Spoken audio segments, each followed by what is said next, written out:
Todo cristão, todo filho de Deus, que quer formar, que quer ser parte do seu exército, precisa passar por este período de treinamento. Não existe atalho. Não existe atalho.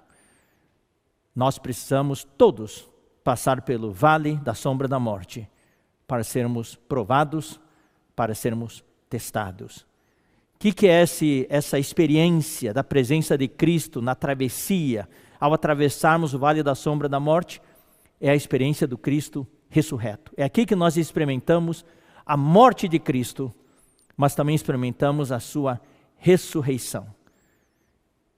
Traduzindo, para termos bem práticos, são os problemas e sofrimentos que nós experimentamos no nosso dia a dia, na família, no trabalho, no serviço da igreja, ou seja, a nossa vida da igreja, que consiste na nossa vida familiar, na nossa vida de reuniões, vamos mudar um pouco a ordem, na nossa vida de reuniões, a nossa vida familiar e a nossa vida social. Essa é a vida integrada da vida da igreja. A vida da igreja não é uma coisa que só acontece quando eu estou no salão de reuniões. A vida da igreja é uma vida que eu tenho todos os dias, a todo momento. Eu posso estar no meu trabalho, mas é a vida da igreja. É a realidade do reino dos céus. Eu vivo a realidade. Eu vivo esse Cristo ressurreto. Eu vivo, para mim o viver é Cristo. Não é uma coisa fingida, é uma coisa aqui do meu interior. Esteja eu na minha casa, esteja eu no salão de reuniões, esteja eu no trabalho, esteja eu no trânsito, esteja eu na farmácia, no hospital, não importa onde quer que eu esteja, eu estou ali expressando a Cristo. Cristo é engrandecido no meu corpo. Então, essa é a nossa verdadeira vida da realidade do reino dos céus. Isso é viver fazendo a vontade de Deus. Então, nós andamos, o Senhor agora está nos levando a passar pelo vale da sombra da morte. Não tem atalho, irmãos. Começamos com o pasto verdejante, águas de descanso. Entramos nas veredas da justiça. O destino é o reino, do outro lado. Mas não tem atalho. Nós temos que passar pelo vale da sombra da morte. Ou você acha, ou será que eu acho que para reinar com o Senhor é uma coisa fácil, vem assim, instantaneamente? Não. Deus precisa produzir os reis. Vamos pegar o exemplo de José. José reinou no Egito. Ele se tornou o governador do Egito. Mas olha só o treinamento que ele teve, desde a sua infância, a sua juventude, nas mãos dos seus irmãos, na casa do seu pai, na casa de Potifar, na prisão de Faraó. Depois ele saiu para reinar. José passou pelo vale da sombra da morte. Moisés, ele não foi rei, mas ele foi líder do povo de Israel. Ele foi formado no Egito, 40 anos. Ele já saiu para conduzir o povo de Israel? Não. 40 anos ele ficou no deserto. Passou pelo vale da sombra da morte. Jesus também. Jesus hoje é o rei dos reis. Ele veio para a terra, viveu como um homem. E nos últimos dias da sua vida, ele passou pelo vale da sombra da morte. Lá no jardim do Getsemane. Ali ele estava extremamente angustiado. Foi ali que ele bebeu o cálice da amargura. Então, queridos irmãos, se nós queremos reinar, não tem como escapar. Temos de pagar esse preço. É por isso que nós estamos na igreja. Nós não estamos passando pelo vale da sombra da morte sozinhos. Se fosse sozinho, ninguém aguentaria. Mas estamos atravessando junto com o rebanho. O nosso pastor está na frente, nós todos juntos. Se não houvesse esse pastor, como é que eu poderia passar pelo vale da sombra da morte? Vamos ler o versículo, queridos irmãos. Versículo 4 do Salmo 23. Ainda que eu ande pelo vale da sombra da morte. Puxa, que bom. Ainda que. Uau, isso é maravilhoso. A Bíblia é maravilhosa. As construções gramaticais são maravilhosas. ainda que eu ande pelo vale da sombra da morte. Vou ter que passar pelo vale da sombra da morte. Eu não tenho como evitar, vou ter que passar. Mas ainda que eu tenha que passar pelo vale da sombra da morte, não temerei mal nenhum. Eu não temerei. Que tal você repetir comigo? Não temerei. Não temerei. Eu creio que hoje muitos de nós estamos passando pelo vale da sombra da morte. Alguns mais, outros menos. Só o isolamento já é um tipo de vale da sombra da morte. E aqueles irmãos que perderam entes queridos, e aqueles irmãos que têm entes queridos nos hospitais, estão passando intensamente pelo vale da sombra da morte. Ainda que eu ande pelo vale da sombra da morte, não temerei mal nenhum. Por quê? Por quê? Porque tu estás comigo. O nosso pastor está conosco. Louvado seja o Senhor. O teu bordão e o teu cajado me consolam. É esse versículo que nós vamos ver hoje. Louvado seja o Senhor. Então nós estamos passando por problemas, por dificuldades, por sofrimentos. Qual é o objetivo de tudo isso? Deus quer, o nosso pastor quer que a nossa experiência com Ele, o nosso relacionamento com Ele, seja algo profundo e íntimo. Não seja como algo superficial. Hoje o mundo se caracteriza pela superficialidade. Tudo é superficial. Mas Deus quer um relacionamento profundo conosco. Hoje há milhões e milhões de cristãos. Eu lamento dizer, eu falo isso também com muito temor e tremor. Milhões e milhões de cristãos superficiais. Só preocupados com o bem-estar físico, com a cura das enfermidades, com a prosperidade material. Isso é muita superficialidade. Muita superficialidade.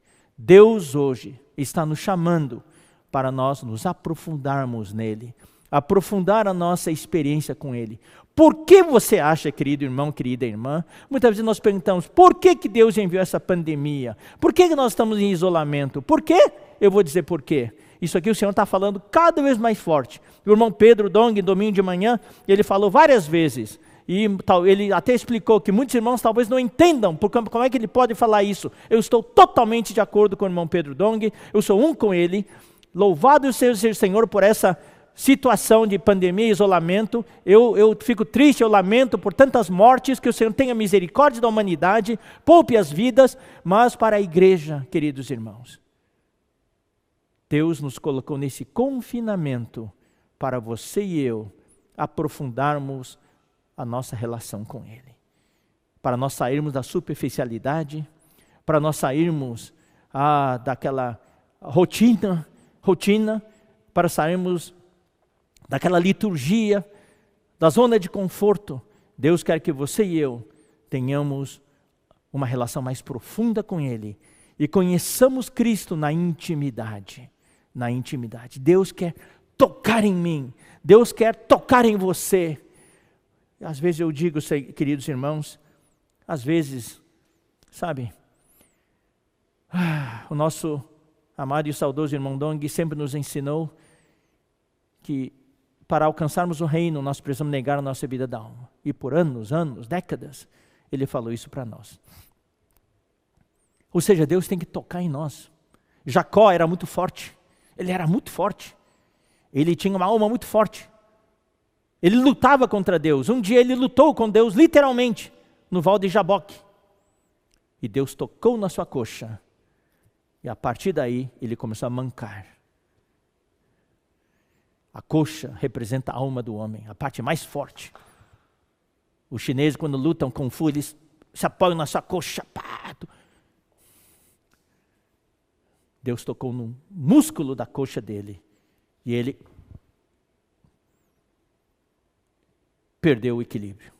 E começou a mancar a partir daquele dia. Eu digo uma coisa, queridos irmãos. Talvez muitos de nós temos estado na vida da igreja por anos e anos, mas nunca foi tocado por Deus. Nós levantamos a guarda, nós levantamos um muro e não permitimos a Deus nos tocar. Eu dou um apelido para esse tipo de irmão. Os intocáveis. Os intocáveis. Eu não quero ser um intocável. Eu quero que Deus me toque. Eu quero mancar para poder reinar. Que nesse dia de confinamento, Deus possa tocar em mim, que Deus possa tocar em você. E quando Ele toca, dói. Mas vale a pena pagar esse preço, porque isso vai nos levar ao reino. Queridos irmãos, ainda que eu ande pelo vale da sombra da morte, o Senhor quer que nós tenhamos experiências profundas e íntimas com Ele. O Senhor quer que nós criemos raízes.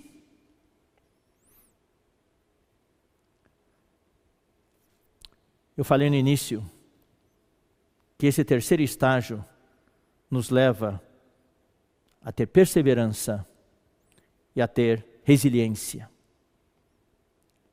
Não pode acontecer, irmãos, que venha uma tormenta, venha uma tempestade, um vento forte, e nós sejamos levados. Ou sejamos uma árvore aparentemente frondosa, forte, mas vem um vento e já derruba a árvore e arranca com raiz e tudo. Isso não é ser o filho varão. O filho varão, nós vimos, se compõe dos vencedores que venceram o diabo pelo sangue do Cordeiro, pela palavra do testemunho que deram. E também não amaram a sua vida. Que vida é essa? Vida psique, vida da alma, até a morte. Então, Deus quer que nós criemos raízes. Então vamos ler alguns versículos, queridos irmãos. Vamos ler Jó 14. Jó 14, versículo 7. Inclusive nós temos uma música, pequeno hino, baseado nesse versículo, 7 a 9. Porque há esperança para a árvore. Quem que é essa árvore? Somos nós. Oh, querido irmão, querida irmã, há esperança para ti e para mim. Estamos no meio desse sofrimento, bem no meio do vale da sombra da morte, mas tem esperança para você e para mim. Pois mesmo cortada, porque às vezes, irmãos, vem experiências fortes, e aparentemente nós sentimos como se tivéssemos sido cortados. Mas nós que temos a vida de ressurreição, nós que temos a vida íntima com o Senhor, uma experiência profunda com o Senhor, mesmo cortada, ainda se renovará. É como aquele João bobo. Você derruba, levanta. Derruba, levanta. Isso é, aquele João bobo para mim é um bom exemplo de resiliência. Você nunca consegue derrubar. Derruba, levanta, derruba, levanta. O inimigo quer cortar você e você brota de novo. O inimigo vem, corta de novo e você brota de novo. Isso é a vida de ressurreição. Isso é ser um vencedor. É por isso que o exército de vencedores, quando for arrebatado ao terceiro céu, de passagem eles vão passar nos lugares celestiais, e eles vão se juntar a Miguel e seus anjos para derrubar e derrotar Satanás e seus anjos, que serão jogados para a terra, e eles vão perder o lugar no céu. Pois mesmo cortada, ainda se renovará. E não cessarão os seus rebentos. É bruto para tudo que é lado. Daí vem o inimigo, corta e brota de novo. Se nós não tivermos raízes, se nós não tivermos a experiência dessa vida de ressurreição, não tivermos profundidade e intimidade com o Senhor, o inimigo vem, corta, acabou. Não brota mais nada. Eu quero aproveitar, queridos irmãos, dizer, se você tem um encargo, o encargo por algum serviço, o encargo pelas pessoas, o encargo pelo evangelho, pela comportagem, o encargo pela palavra, o encargo de ser pastor das ovelhas, o inimigo vai querer derrubar você. Ele vem e corta, o encargo brota de novo. O inimigo vem, corta, o encargo brota de novo. Eu vou dizer uma coisa, tem gente que o inimigo corta e o encargo morreu. Primeiro balde de água fria e o encargo já morreu. Então o encargo não é verdadeiro. Se o encargo que vem de Deus é verdadeiro, ou se o encargo realmente vem de Deus, se o encargo realmente é verdadeiro, o que vai acontecer? O inimigo corta, o encargo brota de novo. O inimigo corta, o encargo brota de novo. É que nem Paulo. Ninguém conseguia tirar o encargo de Paulo. Lá no final da vida dele, depois de tudo que ele passou, as experiências de naufrágio, de ser de ser fustigado com varas, de ser açoitado, de ser posto em prisão, de passar pelo jejum, de passar pela fome, sede, insônia. Ele falou para o rei Agripa, pelo que, ó rei Agripa, não fui desobediente à visão celestial. O inimigo tentou cortar a visão dele, e a visão brotava de novo. Pois mesmo cortada, Jó 14, 7, ainda se renovará, e não cessarão os seus rebentos. Se envelhecer na terra a sua raiz, e no chão morrer o seu tronco. Aí vem a questão da raiz, irmãos. Ao cheiro das águas brotará. Tem que ter raiz. Tem que ter uma raiz profunda no Senhor. E essa raiz está lá para quê? Para absorver água. Não é uma raiz superficial. Tem que buscar água lá no fundo. Ao cheiro das águas brotará e dará ramos como uma planta nova. Louvado seja o Senhor. Quem sabe amanhã, quando louvarmos o Senhor, podemos louvar o Senhor com este hino. Agradecer ao Senhor pela vida de ressurreição dele, que nos faz brotar a cada dia, a cada momento. A gente passa pelo sofrimento, passa pelo vale da sombra da morte, mas nós estamos vivos, porque o nosso pastor está conosco.